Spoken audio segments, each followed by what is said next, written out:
All right, cool. Should be good.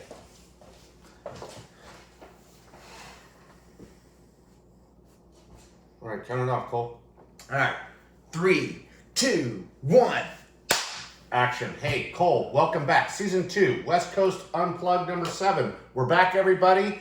We've taken some time off, and, during this COVID bullshit, we're self-isolating, and everybody's sick of watching Netflix, so we thought we'd give you a father-son perspective, and we're back with our number 7, Season 2, and we're here to just talk and give you our perspective. I hope it's entertaining. Cole? Welcome back, guys. Long time no see. Okay, let's just roll right into it. The year in review, we're going to start off with top artists. Cole, who's your top artist right now that you really digging? It could be music, acting, football. Who's keeping you? You know what's weird? I feel like I don't really have a top artist. Okay. You know what I'm saying? I never really have a top artist Gotcha. either. I don't really have a top artist, but I got a genre I've been listening to, and a lot of I've been making beats myself, so I'm really more listening to the beats. You're not the really top artist. Not really an artist. Yes, exactly. Okay. I don't really listening to like actual musicians but Kid Cudi is an artist I've been listening to, and he's got very eccentric beats, and he's very talented, and he's always switching it up and bringing in some different things that. Motherfucker, dude. Really? You got a fly in here? But Kid Cudi's probably he dropped his new album, Man on the Moon 3. It's alright. It's not really his best shit, but I like his old shit. Now, does he rap or is it just beats? It's not even rap. It's different. It's like it's something that's never been done before. He's a really good artist. You were trying to explain it, and he did do Rogan's podcast, right? Yes, he did. He was on Rogan. His name's Scott Mescudi, and I was kind of late on the boat when Kid Cudi came out. Kid Cudi came out like 8 years ago, Okay. 7 years ago. I'm always late on new music. And I never listened to him. Yeah, And Cleo my sister always told me, yo, you gotta listen to this dude. I never did, and I just started diving deep into him, and I like him a lot. Okay. I don't have a top 3, I guess. I don't know. I like Chris Stapleton, man. He's a fucking awesome country dude. He kind of brought country back. Writes a lot of songs for a lot of other people. But, dude, I go back and listen to his whole catalog.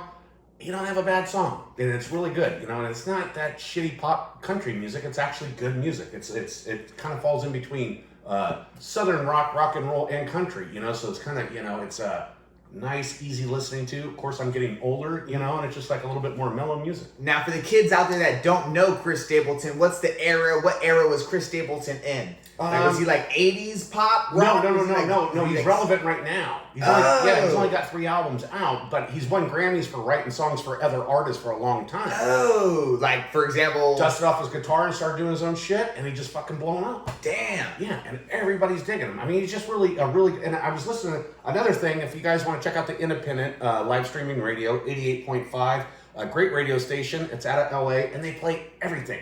And yesterday I was listening, it was Chris Stapleton and Sheryl Crow were doing a song together. It was fucking great, And they play some weird shit, but they play some country shit. They play Bob Dylan on Sunday. They just do, it's a big wide genre. It's not your standard.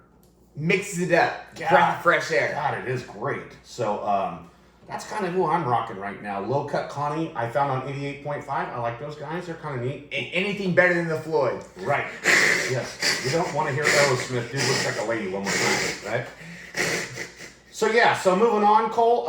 Everybody's probably, if you're, I don't know, we're not really watching as much football on Sunday. We're not really doing the sports things because it's just kind of fucked up, Well, especially with COVID, Right. it's like you got a game on Sunday, Right. and then you don't got a game on Sunday. And you gotta watch it on Tuesday. It's like I can't keep up with that shit. Right. So, top books. If people are out there reading, Cole picked me this up at the Goodwill. Born to Run, Bruce Springsteen, for about $1.50 or so. And so far, I've only a couple pages in, but it seems pretty good. I'm not a huge Bruce fan, but he seems like he's got a good story, so I'm going to give it a shot. And to top that off, Cole, as well, is I read The Sax Player. I got it at the dollar store. Clarence Clemens, the big man. For Bruce Springsteen? He plays in his band. No. Yeah, and he's a big, almost 7-foot black dude. He plays the fucking sax. He's bad as fuck. He's very well known. And I think I passed the book on your grandfather, and we both enjoyed it immensely. So, and as a sax player, they don't get that much recognition. Oh, dude, he's right up front. And so it's like they got a lot to tell, especially about like the stories with Bruce Springsteen and how dude was this. You probably learned a lot from the dude that's just observing a lot that doesn't really big time. It was just playing the sax. And so I'm going to bump down and switch gears to top podcasts. I don't know if you're podcasting, but in my line of work, I don't have much to do running heavy equipment, so I'm always podcasting. And, I got Let There Be Talk with Dean Del Rey. Awesome podcast. Covers fucking fashion, watches, cars, but he does a lot of music. And it's not all, heavy metal. I labeled him as just heavy metal thrash dude, and it's just like, it's totally not that. Got you. And this guy... The more you watch, the more you learn. And I had to give him a chance. I was a little judgmental at first, but now that I've kind of got past that, it's been awesome. Uncle Joey's Joint, the Church of What's Happening Now, is always good, never miss that. And, also Tinfoil Hat, if you're into conspiracies and shit, Sam Tripoli's always a fucking great listen, man. So, that's what I've been kind of listening to on the podcast scene. And have you got anything, Cole? What I've been listening to, I don't really, I jump around from Joe Rogan. Sometimes I'll check out some old school Joey. Sometimes I'll check out some other things that just pop up. There's this dude named No Jumper, and he's in LA. And he's this dude that interviews everyone that is an up-and-coming artist in LA. But when he first came out, he was getting millions of views doing, he put someone on the podcast, have an interview with them, and they blow up. And so he was getting every artist, Juice WRLD, dude, everyone in LA, in the hub of it all. Wow. But it's gone really downhill. It's kind of gone too studio. It's almost like, yo, we did all this, and we're still doing this, but it's not really up to par. It's kind of like, No Jumper's a cool dude. He's fucking, he's in with the crowd, you know what I'm saying? He does a lot of cool fucking videos, but it's like, it's almost not even No Jumper. It's the musicians that come on No Jumper now are coming on there thinking they're going to get 1 million views. They think they're the hot shit. Everyone's on the same LA vibe, and it's not really been my tea, but...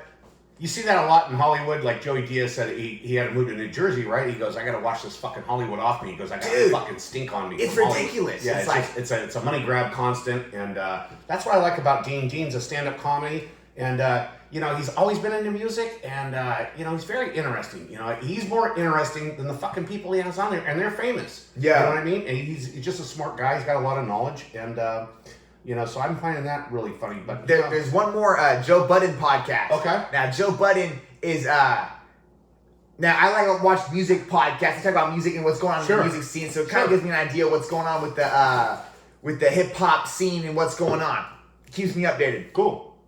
And but Joe Budden used to rap. He was a rapper back in the day, and he fucking sucked. But he acted like he was some fucking total hotshot. It's like almost like his persona and his opinion is so heavy. Where it's like, people don't really like him because his fucking opinion is like, it's either you like it or you don't. But it's like, he doesn't give a fuck, and he rolls with it, and he's always talking shit. Okay. And it's like, I like that. And he's got I think this dude's name's Maury, or it's like some Rory with the R-A-W-Y, you fucking retarded name.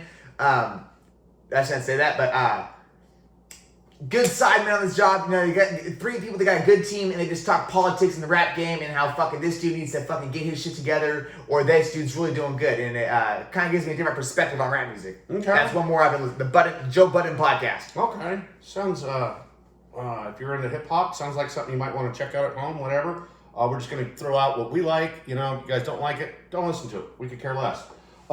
Now, I'm going to give a couple words to our long-running sponsors. They've been great to the show, and we just want to mention some names here before I get into the next episode or the next chapter of what we're talking about. Yes. Here. We've got John Fitch Construction. For all your interior needs, you want the best, call JFC.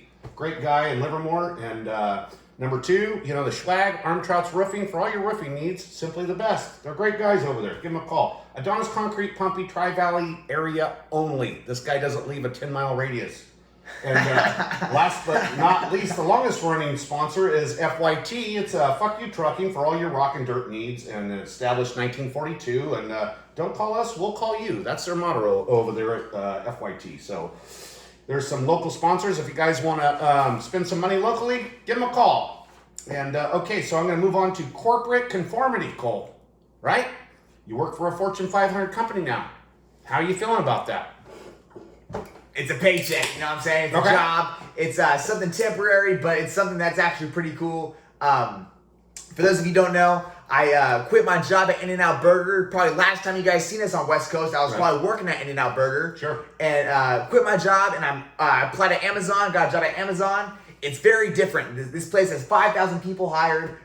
5,000 employees.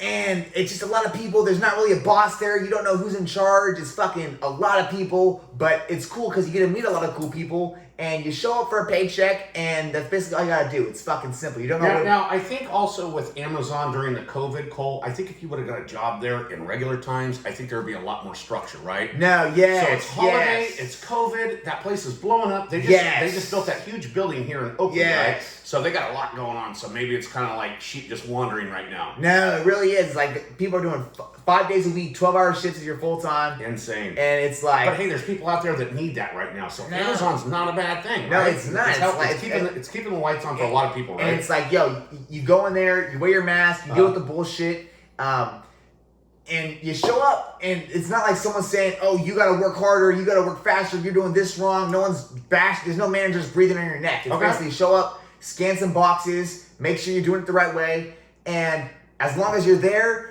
you're gonna get a paycheck. There's ladies that are 50 years old that are walking fucking half as fast as me, right, and still getting paid the same amount. So it's cool on that spec. Okay, it's cool. That's good. So with that corporate conformity, just a Fortune 500 company, right? I work for Republic Services. Great company. But I'm starting to see quite a bit more paperwork coming through as.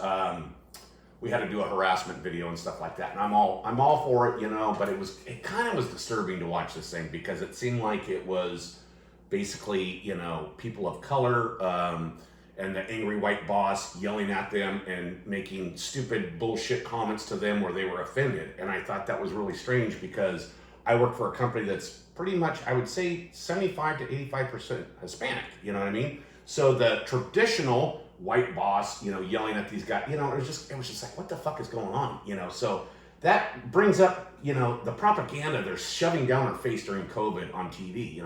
Did you see that? Do you notice that? I see exactly what you're saying. It's like,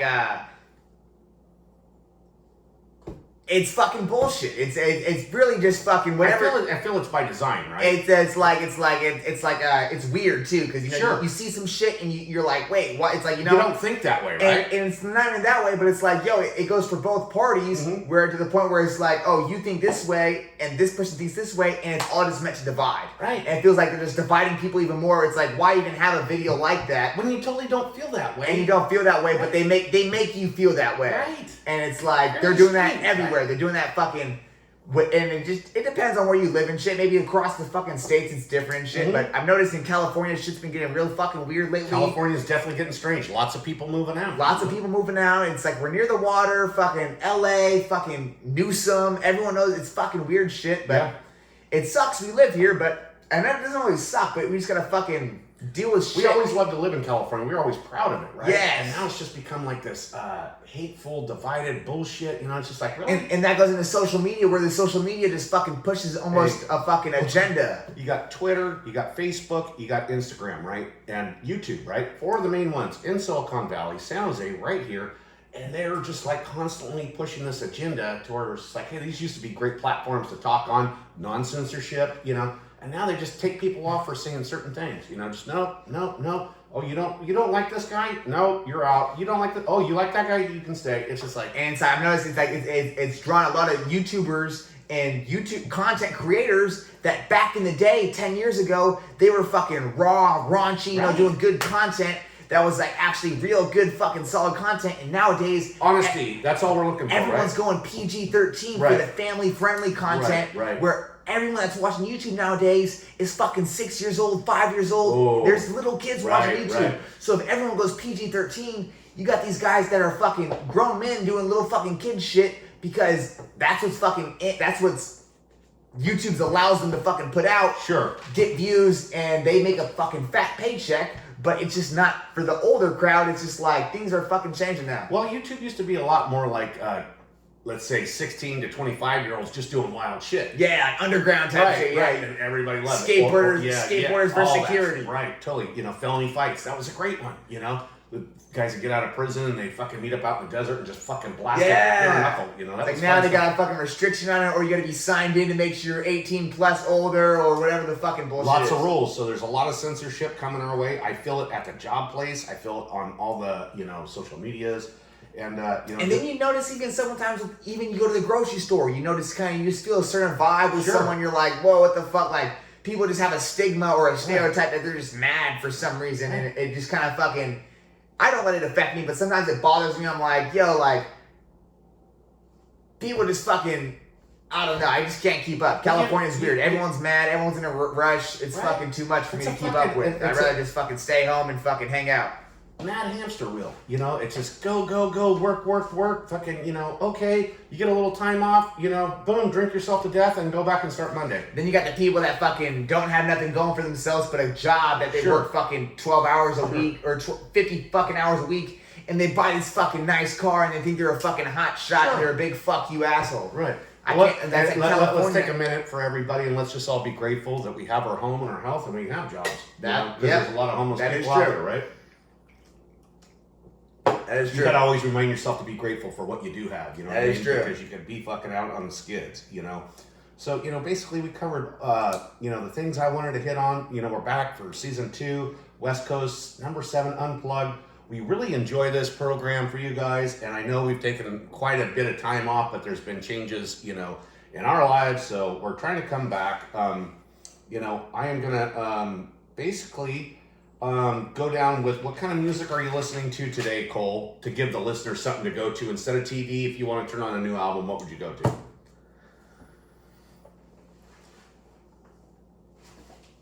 I haven't really been diving into certain artists. Okay.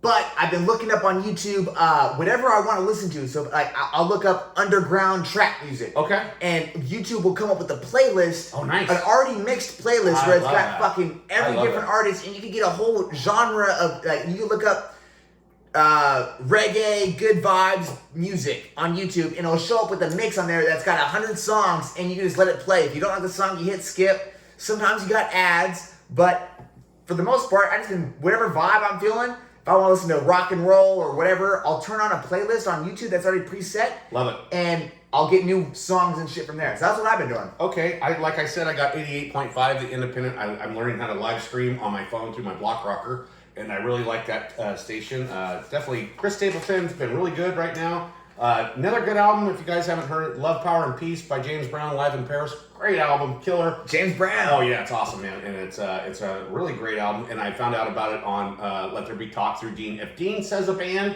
or an album that he really, I mean, he's just solid, man. It's just on point. You can't go wrong. And then I definitely stumbled across. I looked up Black Crowes live, right? Because I've been going live records instead of just the same old studio ones that you always do. And I found this out that Black Crowes toured live with Jimmy Page from Led Zeppelin, the guitar player. Damn. Came out of retirement and toured with them, and they did a bunch of Led Zeppelin cover time. Great. It's Black Crowes with Jimmy Page live. Now, is that because the Black Crowes, they kick their guitar player to the side? And like, no, they're brothers. The singer and the guitar player are the brothers. They basically created the band. On Black Crowes? Yeah, and they were touring with, I think they were touring with Jimmy Page saw him play in the UK.